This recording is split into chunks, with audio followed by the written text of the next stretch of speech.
seem like the type to love 'em, leave 'em, and disappear right after the song. So give me the night to show you, hold you, leave me out here dancing alone. Assalamualaikum warahmatullahi wabarakatuh. Perkenalkan, nama saya jurnalis kelas 10 akuntansi 2. Di sini saya akan menjelaskan materi tentang badan usaha. Pengertian badan usaha. Badan usaha adalah kesatuan yuridis, teknis, dan ekonomis yang bertujuan untuk mencari laba. Ada pula jenis-jenis badan usaha. Yang pertama, berdasarkan lapangan usaha. Terdapat 3 poin dalam jenis-jenis badan usaha. Yang pertama, badan usaha agraris. Yang kedua, badan usaha ekstraktif. Yang ketiga, badan usaha perdagangan. Nah, kita akan membahas tentang badan usaha agraris. Badan usaha agraris adalah badan usaha yang kegiatan usahanya mengelola dan memanfaatkan tanah agar berhasil guna. Contoh, badan usaha yang berkaitan di bidang pertanian, perkebunan, perikanan, dan peternakan. Yang kedua, badan usaha ekstraktif adalah badan usaha dalam kegiatan menggali, mengambil, atau mengolah kekayaan yang disediakan oleh alam. Contoh, badan usaha yang berkegiatan di bidang pertambangan, usaha pembuatan kursi, pengeboran minyak, pembuatan garam.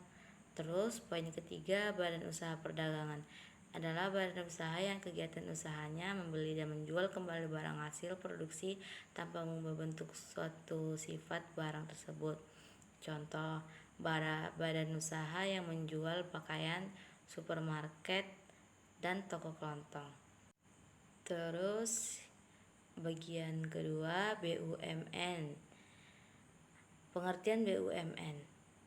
Badan usaha milik negara. Menurut Undang-Undang Nomor 19 Tahun 2003, badan usaha milik negara atau BUMN adalah badan usaha yang seluruhnya atau sebagian besar modalnya dimiliki oleh negara.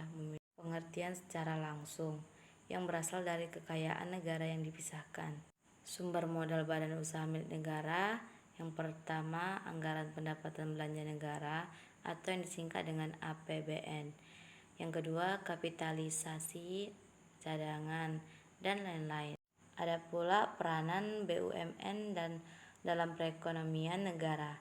Yang pertama, pengembangan kepentingan dan pelayanan serta pemenuhan kebutuhan rakyat banyak sesuai dengan pasal 33 ayat 2 Undang-Undang cabang-cabang produksi yang penting bagi negara dan yang menguasai hajat hidup orang banyak. Yang kedua, penyumbang terbesar dalam perekonomian yaitu sebagai berikut. Yang pertama, BUMN menjadi perintis kegiatan usaha-usaha dalam perekonomian nasional. BUMN menjadi penyelamat saat perekonomian menghadapi krisis. BUMN sebagai penggerak roda perekonomian memberikan kontribusi pada pendapatan nasional atau PBD berkisar 12% sampai 16% dari nilai tambah kotor. Terus ada tujuan pendirian BUMN. Menurut Undang-Undang Nomor 19 Tahun 2003, tujuan BUMN yaitu memberikan sumbangan pada perekonomian nasional pada umumnya dan pemberian penerimaan negara pada khusus. Yang kedua, mengejar keuntungan. Yang ketiga, menyelenggarakan kemanfaatan umum berupa penyediaan barang dan jasa yang bermutu tinggi dan memadai bagi pemenuh. Lanjut ke badan usaha milik swasta atau bisa disingkat dengan BUMS. Dalam Kamus Ekonomi atau Optima 2012, BUMS atau badan usaha milik swasta adalah badan usaha yang didirikan dan dimodali oleh seseorang atau sekelompok orang, membantu pemerintah membesarkan penerimaan atau penghasilan negara melalui pembayaran pajak dan lain-lain, sebagai rekan pemerintah dalam menguasai sumber daya alam, membantu pemerintah dalam mengelola dan mengusahakan kegiatan ekonomi yang tidak dapat ditangani oleh pemerintah, membantu pemerintah dalam usaha meningkatkan devisa dari sektor non-migas. Yang kedua, bentuk-bentuk BUMS, yaitu perusahaan perseorangan, firma, CV, dan PT. Nah, kita akan menjelaskan tentang perusahaan perseorangan. Adalah badan usaha yang didirikan dan dikelola perseorangan dengan tujuan untuk mendapatkan laba. Menurut Sarjandi 2013 sampai 97, karakteristik perusahaan perseorangan adalah sebagai berikut. Itu ada 3 poin.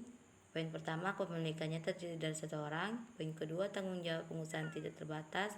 Poin ketiga, modal usaha merupakan modal pribadi. Kelebihan dan kelemahan perusahaan perseorangan disajikan. Yang pertama, kelebihan perusahaan perseorangan. Perusahaan perseorangan mudah didirikan. Hal ini dikarenakan dalam pendiriannya dilakukan oleh pemilik perusahaan tersebut cepat dalam mengambil keputusan. Terus rahasia dalam perusahaan terjamin. Keuntungan yang didapatkan perusahaan menjadi milik perusahaan seperti sepenuhnya. Mudah dalam mencegah terjadi penyelewengan. Kelemahan perusahaan perseorangan yaitu pertama, terbatasnya modal, sulitnya perusahaan untuk berkembang. Hal ini disebabkan karena hanya dikelola oleh pemilik perusahaan seorang diri. Tanggung jawab perusahaan tidak terbatas, rentan kebangkrutan karena tidak ada batas antara keuangan perusahaan dengan keuangan pribadi dari pemilik. Sekian dari video materi saya. Bila ada kesalahan mohon dimaafkan. Assalamualaikum warahmatullahi wabarakatuh. Sekian materi yang bisa saya jelaskan. Saya pamit undur diri. Wassalamualaikum warahmatullahi wabarakatuh.